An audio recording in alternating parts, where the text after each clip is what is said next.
बघेली जी 24 जनवरी से तो 1 फरवरी तक ग्राम पाथरी में शिव महापुराण कथा का आयोजन किया गया है। क्या उद्देश्य है इसका? मैं आपको आपके बापू की आवाज़ की आवाज़ के माध्यम से आपने जो हमको आज हमारे सांसद आदर्श ग्राम पाथरी के ये संगीतमय शिव महापुराण कथा ज्ञान सप्ताह में आप पधारे, इसलिए मैं मेरे इस गांव के माध्यम से आपका हार्दिक अभिनंदन करता हूँ, स्वागत करता हूँ। और आपने प्रश्न किए है कि शिव महापुराण ये क्यों रखा गया है, क्या उद्देश्य है, इसमें मैं आपको बता देना चाहता हूँ कि अपन लोग मानव धर्म में पैदा हुए हैं, तो अपने को अपनी संस्कृति क्या है, सनातन धर्म क्या है और अपने देवों के देव महादेव ये सबसे बड़ा एक अपना भगवान है, देव है। क्योंकि इस विश्व में जब प्रलय आया था तो हमारे 133 कोटि देवी देवता है, वो सब देवी देवताओं ने को ऐसा विचार आ गया था कि अपनी सृष्टि नष्ट होने वाली है। तो उस समय सभी देवता मिलकर अपने शिव भोले बाबा के पास गए। शिव भोले बाबा एक सबसे बड़े देवता है और वो भोला भंडारी है। वो एक ऐसे रूप में रहते हैं, लेकिन उनका जो भी अपने विश्व में जो भी जहरील से जहरीली प्राणी होगा, आज उनका आप रूप धारण देखे होंगे, जटाधारी है। आज उनके गले में जो अपने किसानों के मित्र है सर्प से सब लोग डलते हैं, लेकिन वो गले का उनका मंगलसूत्र है। और वो डंक मारता है, जो विच्चू रहता है वो उनके कान के बाली बनकर है। ऐसा शिव भोले बाबा है। उसको सब देवता ने बोले कि आप विश्व को बचाना है, ये आप ही बचा सकते हो। और उस समय माता पार्वती ने शिव जी को निंदा से जागरण किए और शिव भोले बाबा ने सभी देवता का विचार रखते हुए अपने विश्व को, अपने प्रजा को बचाने के लिए उन्हें एक अपना शक्ति प्रदान किए और शिव पिंडी इसका एक स्थापना किए और उस प्रलय से बचाए थे। और आज अपने जीवन में शिव भोले भगवान बोले तो उनका एक प्रवचन सुनना, उनकी एक कथा सुनना, उनका जो शिवलिंग का पूजन है वो कैसा किया जाता है। क्योंकि शिव भोले बाबा ने राम जी का भी स्मरण किया होगा तो सबसे पहले कोई भगवान होंगे तो उसमें शिव भोले बाबा है। यदि अपने राम भक्त हनुमान जी है, उनका भी रूप धारण किए होंगे तो शिव भोले बाबा ही है। और उस शिव भोले बाबा के उसमें कोई वास भी करती होंगी तो माता पार्वती है। माता पार्वती ने शिव जी से बोली कि आप राम जी के धारण कर चलता है, विष्णु भगवान का रूप धारण चलता है, लेकिन आप यदि बाल ब्रह्मचारी का रूप धारण करते हो, आपने मेरे को जीवन संगिनी बनाए हैं, तो मैं कहाँ जाऊंगी, मेरा क्या होगा। तो उस समय शिवजी ने बोले कि तू चिंता मत करे, तू मेरी जो पूँछ है हनुमान जी की, इस पूँछ में तेरा वास रहेगा। और माता पार्वती हनुमान जी के पूँछ में वास करती है। ऐसे एक महान हमारे शिव भोले बाबा है। और इसलिए करके हमने विचार किए कि हमारे गांव में जो भी लोग हैं जिनको नशा पानी है, जो अपने हिंदू धर्म है, सनातन धर्म को मानते हैं, और सबके घरों में सुख शांति रहना चाहिए, सबको अच्छी संगत मिलना चाहिए।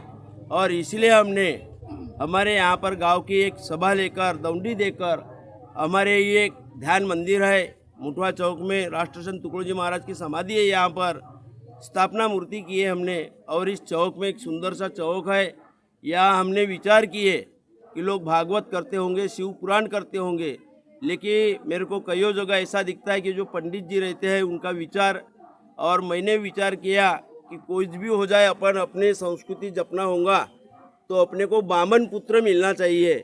और हमने ऐसा अपने यहाँ पर मंडला से, सिवनी से हमने बामन पुत्र हमारे यहाँ पर परम श्रद्धेय सदन महाराज जी, इनसे हमारे शुक्ला महाराज आए, इनसे हमने संपर्क किए और उन्होंने हमारे से इनसे चर्चा करवा कर ये एक अच्छा ये शिव पुराण का कार्यक्रम है और इस कार्यक्रम में मेरे इस ग्राम के सब मेरे देव रूपी भगवान रूपी है, हमारे पिता तुल्य लोग है, हमारी माई माऊली महिला भगिनी है, नवयुवक है, विद्यार्थी है, ये सब यहाँ पर अपन जीवन अपना सुखमय होने के लिए, अपनी संस्कृति, अपने को एक अच्छे संस्कार मिलने के लिए, नशा मुक्त गांव होने के लिए, अपना परिवार कैसा, अपने बच्चे कैसे अच्छे सुखमय रहेंगे, इस भोले बाबा के कथा से और शिवलिंग का पूजन कैसा होता है।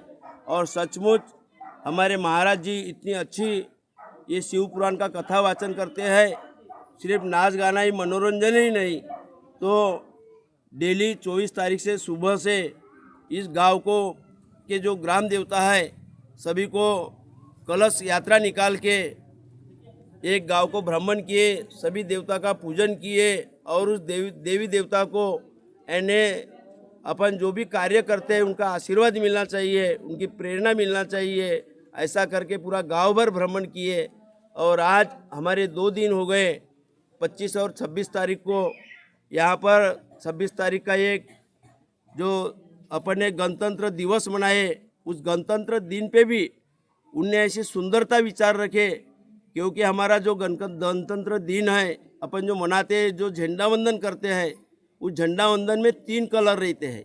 उस 3 कलर में एक सेंद्रीय कलर रहता है, वो अपना शांति का प्रतीक रहता है, नहीं वो सेंद्रीय कलर है वो एक अपनी क्रांति का प्रतीक रहता है, और जो सफ़ेद कलर रहता है वो शांति का रहता है, और जो हरा कलर है वो अपना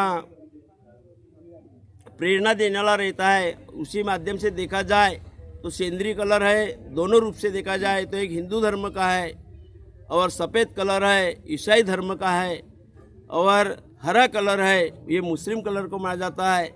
ऐसे दोनों पहलू का उसका उत्तर देता है, और इसलिए अपने देश में ये तिरंगा झंडा लहराया जाता है, और उस पर भी उनने हमको यहाँ पर अच्छा मार्गदर्शन किया है, और इसलिए करके हमारे गांव में इसका एक अच्छा फ़ायदा मिलने वाला है।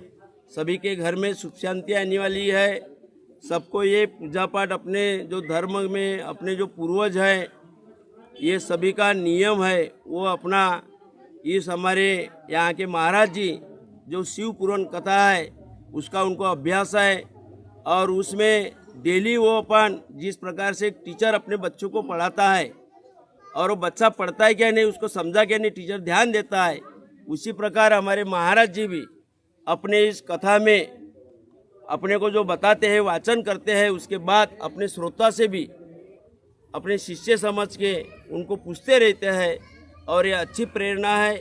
और इसलिए करके हमने हमारे महाराज जी का अभिनंदन करते हैं हमारे गांव के माध्यम से, और आपका भी मैं आपके भी बापू की आवाज़ का आपका भी मानकर जी हमारे, और आप आगाशी जी आपका भी अभिनंदन करता हूँ कि अच्छी बात है सभी लोगों ने ऐसा शिव पुराण है, ये अपने शिव भोले बाबा है, ये 133 कोटि देवी देवता में सबका प्रश्न हल नहीं हुआ, शिव भोले बाबा ही हल करते हैं। ऐसे भगवान, ऐसे शिव शंकर पार्वती माता है, क्योंकि आज वर्ल्ड में सबसे बड़ा कोई ऐसा व्यक्ति होगा कि जो मर जाए उसका कोई उसको जिंदा कर सकता है तो शिव भोले बाबा है। जिस समय माता पार्वती ने गणेश जी को बोले कि बेटा तुम यहाँ पर रुको, मैं नहाने जाती हूँ, शिव जी क्रोध में बाहर से आए, उसको जाने नहीं दिए, तो क्रोध में आ गए कि कौन लड़का है, तो उनने उस समय उसकी मुंडी कट कर दिए थे। तो पार्वती माता का रूप देख के उनने बोले तू चिंता मत करे कि मैं तेरे लड़के को जीवित कर देता हूँ, और जीवित करते समय उनने एक हाथी का सोन ला के उसको लगा दिए। उस समय माता पार्वती ने बोले कि मेरा बेटा था कैसा, तुमने बनाया कैसा। उस समय शिवजी ने बोला कि रूप देख के नहीं होती चर्चा, अपने को ये इस समय इस धरती पर सबसे पहले तेरा बेटा मैं जीवन करता हूँ, उसके बाद मेरे से भी पहले तेरे बेटे की पूजा होंगी, उसी बाद सभी देवता की पूजा होंगी। और इसलिए आज गणेश जी का पूजन होता है। ये इस शिव पुराण के माध्यम से अपने को पता चलता है। और कोई सभी से मैं मेरे गांव के जनता से और सभी धरती पे अपन जितने लोग जीवंत हैं सबसे नम्र निवेदन करता हूँ कि अपन सब लोगों ने ऐसे शिव पुराण महाकथा में भाग लेना चाहिए, सहकार्य करना चाहिए। कौन बंगले में रहता है उससे मतलब नहीं रहता, झोपड़ी में रहने वाला, जंगल में रहने वाला ही राजा बनता है। उसके लिए करके अपने को जो विश्वास है उसको मन में रखना पड़ता है और अपनी सहनशीलता है उसको कायम रखना पड़ता है, वही व्यक्ति आगे बढ़ता है। आपने देखे होंगे अपने प्रभु रामचंद्र भगवान ये वनवास में रहे लेकिन लास्ट पे आखिर राजा वही बने। और इसलिए करके कौन गरीब है कौन बड़ा है इससे मतलब नहीं, अपने को संस्कार अच्छे होना चाहिए। और इसलिए मैं तहे दिल से आपका अभिनंदन करता हूँ, स्वागत करता हूँ। और हमारे शिव भोले बाबा हमारे पूरे इस जो ग्राम के हमारे परिसर के जो भाई भक्त है सबकी मनोकामना पूरी करेंगे, ये आशा रखते हुए आपके चैनल का मैं अपने गांव के माध्यम से सभी हमारे भक्तजनों के माध्यम से अभिनंदन करता हूँ, स्वागत करता हूँ। जय हिंद, जय शिव भोले बाबा। उप सरपंच इस नाते आप लोगों को क्या आह्वान करना चाहोगे या क्या संदेश देना चाहोगे? नमस्कार, मैं घनेश्वर हिरेले, उप सरपंच सांसद आदर्श ग्राम पाथरी की ओर से बापू की आवाज़ न्यूज़ चैनल को नमस्कार करता हूँ। हमारे गांव में शिवपुराण जो रखा गया है तो इसके लिए हमारे महाराज जी है शुक्ला जी, इन्होंने हमसे 2-3 बार चर्चा किए थे। और फिर हमारे महाराज जी परम श्रद्धेय सनत जी महाराज और उन्हीं के साथ में नंदू महाराज कथाकार आचार्य जी मनु महाराज, यह 2-3 महाराज लोग हमारे यहाँ मिलने आए। उसके बाद हम सब लोग अपने गांव की ओर से गांव में सभा लिए और उसी माध्यम से सभी के सहयोग से यह शिवपुराण का आयोजन किया गया। और अपने गांव का जो पुरातन काल से जो चलते आ रहा है सनातन धर्म की, आज के तारीख में जो उसकी आदर सम्मान नहीं होता और अपनी ये परंपरा चलते रहे, इसके लिए ये शिवपुराण का आयोजन हमने यहाँ रखा है। और इस कार्यक्रम में हमारे गांव के हमारे बुजुर्ग लोग, हमारे वरिष्ठ श्रेष्ठ लोग, माता भगिनी इस कार्यक्रम में बड़ी संख्या में हमें सहकार्य करती है। और हर दिन सुबह 9 बजे से 12 बजे तक, रात में 7 बजे से 11 बजे तक इस कार्यक्रम का सभी लोग बहुत ही मनोरंजन के तौर पे इस कार्यक्रम का श्रद्धा के माध्यम से लाभ लेते हैं। और निश्चित रूप से शिव भोले बाबा उनकी सभी की मनोकामना पूरी करेंगे, ऐसी मैं इस अपने ग्राम की ओर से सभी से आशा रखता हूँ। और सभी मेरे गांव के लोग इस कार्यक्रम में ऐसे ही हमारा साथ देंगे, इस कार्यक्रम को आगे बढ़ाने के लिए सहयोग करेंगे, ऐसी भोले बाबा से मैं प्रार्थना करता हूँ। और यह कार्यक्रम 24 तारीख से शुरू हुआ है और 1 तारीख को इसका समापन